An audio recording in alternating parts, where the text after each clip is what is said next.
como en los tiempos de Noé. ¿Qué hizo la generación del diluvio? El episodio del diluvio comienza con una descripción del descenso de la especie humana hacia el mal. Se mencionan dos ofensas en particular, violación y robo. Si bien son transgresiones muy severas, no era la primera vez que la humanidad se equivocaba. 6 generaciones antes de Noé, el hombre dejó de creer en Dios y fue castigado. Sin embargo, las consecuencias no fueron tan severas y el mundo continuó existiendo. Uno pensaría que el rechazo a Dios debiese merecer un duro castigo. ¿Por qué entonces la violación y el robo recibieron una retribución tanto más terrible durante la época de Noé? Encontramos en los versículos de la Biblia que estos dos pecados son sumamente específicos. Primero, la clase alta era acusada de tomar a las mujeres según su antojo, y segundo, el mundo estaba lleno de robo. Lo que causó un castigo tan severo fue el abuso de autoridad para tomar ventaja por sobre los menos poderosos. El robo que había era más que meros hurtos, era un sistema de explotación de los empobrecidos. No robaban de manera directa, sino que intimidaban a los necesitados para que vendieran lo que no querían vender. Este robo con guante blanco es aún peor que el robo común y corriente. Dichas transgresiones son consideradas peores que rechazar a Dios. Una sociedad en la que los líderes abusan de su poder no puede continuar existiendo. Esto no solo es un pecado, sino que va en contra del propósito de la creación. En Salmos dice que el mundo fue creado para la bondad, Gesed. Esta bondad no se refiere a una característica personal, sino al entendimiento de que el mundo es un lugar para dar, no para recibir.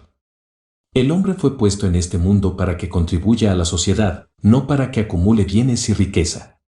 Lo que ocurrió en la generación del diluvio fue una perversión del propósito de la creación. Era una sociedad de tomadores, no de dadores.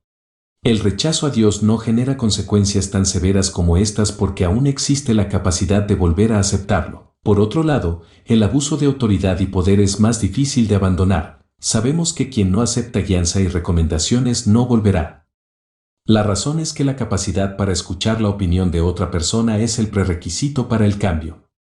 En una sociedad en la que los legisladores abusan del poder, definitivamente no escucharán el llamado a cambiar y continuarán hundiéndose en la decadencia. Por lo tanto, si el propósito de la creación fue invalidado, entonces el mundo tenía que ser recreado de una forma diferente. Génesis capítulo 9 versículo 1. Bendijo Dios a Noé y a sus hijos, y les dijo: fructificad y multiplicaos, y llenad la tierra. Aquí una vez más el Señor comienza de nuevo. Tenemos un Dios de nuevos comienzos. Nuestro Dios es un Padre amoroso que no importa cuántas veces caigamos o seamos derribados, Él en su misericordia nos da la oportunidad de volvernos a levantar. Un ejemplo lo vemos en la vida de Caín y Abel. Cuando Caín presentó su ofrenda pero no fue agradable al Señor por la actitud o manera en que la presentó en comparación con su hermano Abel, el Señor no rechazó a Caín y lo dejó así sin ningún tipo de explicación. El mismo texto nos dice que el Señor le dio otra oportunidad de volver a presentar su ofrenda. Esto nos deja saber que al Señor le encantan los nuevos comienzos, se complace en darnos otra oportunidad. Su misericordia se renueva cada mañana. En el caso de Caín, Dios le dijo: vuelve a presentar la ofrenda. ¿Por qué te enojas? ¿Por qué tu semblante recayó? Si no dominas el pecado te va a dominar. El pecado está a la puerta acechándote, pero a ti será tu deseo. Es decir, tú tienes la capacidad de controlarlo según podemos verlo en Génesis 4 versículos 6 y 7. Entonces Jehová dijo a Caín: ¿por qué te has ensañado, y por qué ha decaído tu semblante? Si bien hicieres, no serás enaltecido. Y si no hicieres bien, el pecado está a la puerta, con todo esto, a ti será su deseo, y tú te enseñorearás de él. Asimismo, en el texto anterior, vemos un nuevo comienzo con Noé. La humanidad representada en Adán cayó, se corrompió y transgredió junto con todos los que le siguieron. Y esto hizo que el Señor decidiera destruir toda carne. Y de toda esa humanidad, solo Noé halló gracia delante del Señor, y esa gracia alcanzó a toda su familia. Fue así como a partir de ellos, el Señor comienza una vez más. Todo lo que nosotros conocemos de la naturaleza y del mundo en que vivimos es postdiluviano. Antes del diluvio no sabemos cómo eran las condiciones, podemos especular sobre cómo era la vida del planeta. Hay muchos estudios que lo hacen, especulan cómo pudo haber sido la vida antes, pero al fin de cuentas son especulaciones. En realidad nosotros lo único que conocemos es lo que pasa después del diluvio. Así que, en eso estamos, hay un nuevo comienzo, una nueva oportunidad. La Escritura dice en Proverbios 24 verso 16. Porque 7 veces cae el justo y vuelve a levantarse. Es decir, Dios en su misericordia nos da la oportunidad del arrepentimiento. El arrepentimiento es el recurso más maravilloso que el Señor nos ha dado, es la única posibilidad del retorno. ¿Qué sería de nosotros si cada vez que cometemos errores graves ya no tuviéramos la posibilidad de restituir o regresar? Eso sería algo muy trágico, muy grave. Sin embargo, mientras tengamos vida tenemos esperanza de volver a hacer las cosas de nuevo, de volver a comenzar. Solo tenemos que estar rectificando todo el tiempo, pero para eso es importante tener una clara visión de a dónde queremos llegar, saber cuál es nuestro destino eterno y de esa manera no importa cuántas veces nos salgamos del camino, o nos tropecemos, siempre y cuando nos levantemos poniendo nuestros ojos en el autor y consumador de nuestra fe, podemos volver a empezar. Nuestra vida es como la trayectoria de un avión, es como el vuelo que emprende un avión. Un avión antes de volar requiere tener un plan de vuelo, porque necesita saber cuál es su destino. Salir de un punto A y llegar a un punto B. Durante el camino el avión se va a enfrentar a muchas condiciones adversas, vientos en contra, quizás tormentas, en fin, muchas circunstancias que van a hacer que el avión se esté saliendo de su ruta. Esto es muy similar a nuestra vida. Todo el tiempo tenemos que estar retornando y retornando, porque nuestra tendencia, las circunstancias, las personas con las que convivimos y nuestra propia carnalidad, hacen que de repente nos desenfoquemos y perdamos el rumbo, pero para eso están ahí los pilotos, los instrumentos de vuelo, los radares y el plan de vuelo, para que cada vez que vean que el avión se está empezando a desviar, otra vez lo regresen a su camino.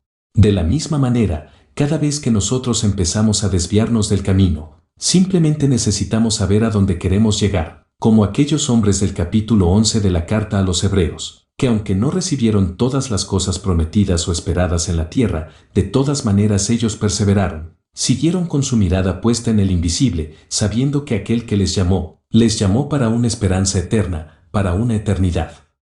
Comprender esto fue lo que les ayudó a mantenerse en el camino, a pesar de todas las adversidades que vivieron. De la misma manera, nosotros no debemos quitar nuestra mirada del autor y consumador de nuestra fe.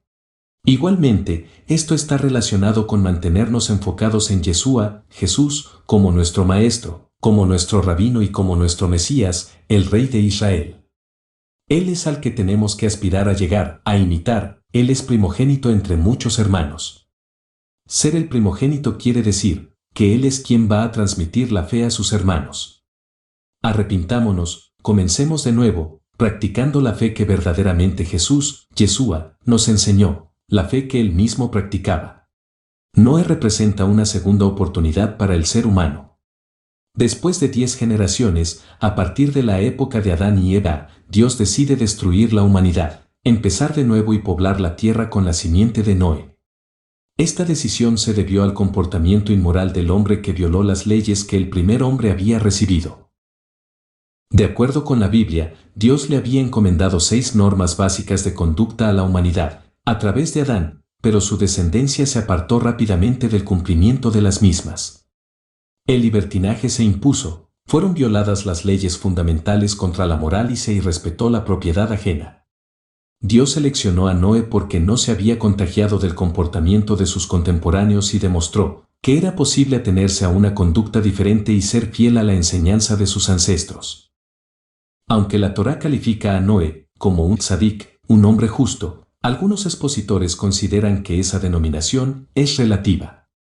Era justo cuando se le comparaba con sus congéneres de la época, pero de haber vivido en la generación del patriarca Abraham, no habría recibido el mismo reconocimiento. Dios decidió eliminar la humanidad a través de un diluvio.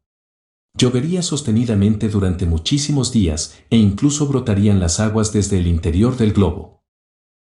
La superficie de la tierra quedaría inundada y solamente los peces sobrevivirían al desastre.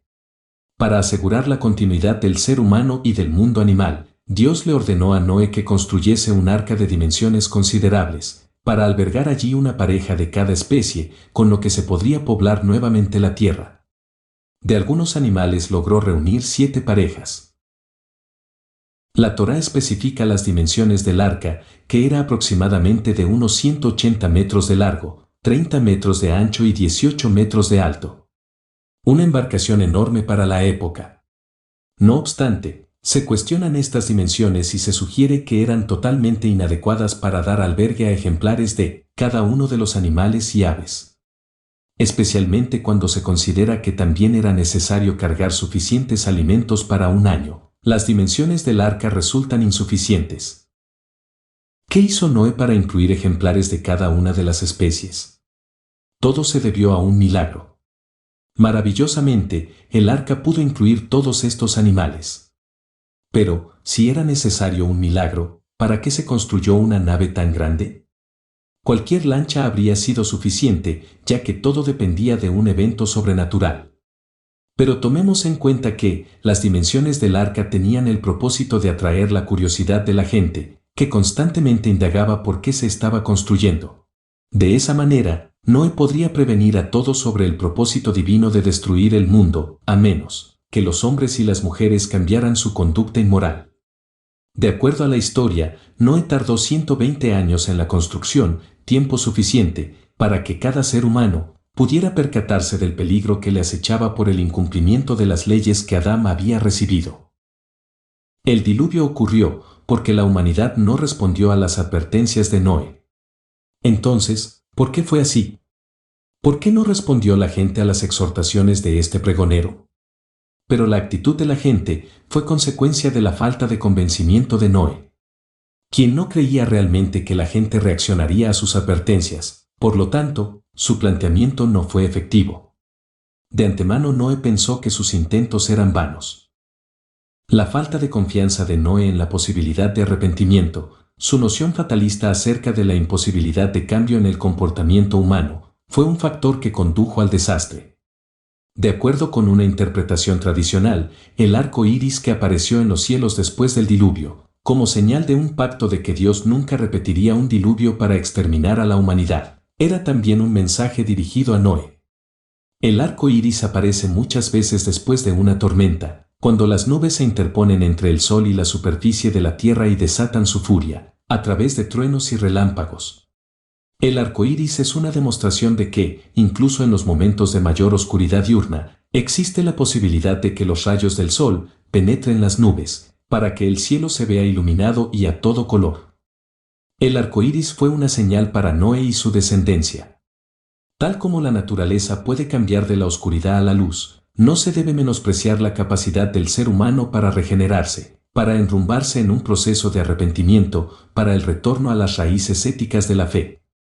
La luz del estudio y la espiritualidad puede penetrar y eliminar los nubarrones de intolerancia y agresividad, resultado de la ignorancia y la adulteración de los valores bíblicos.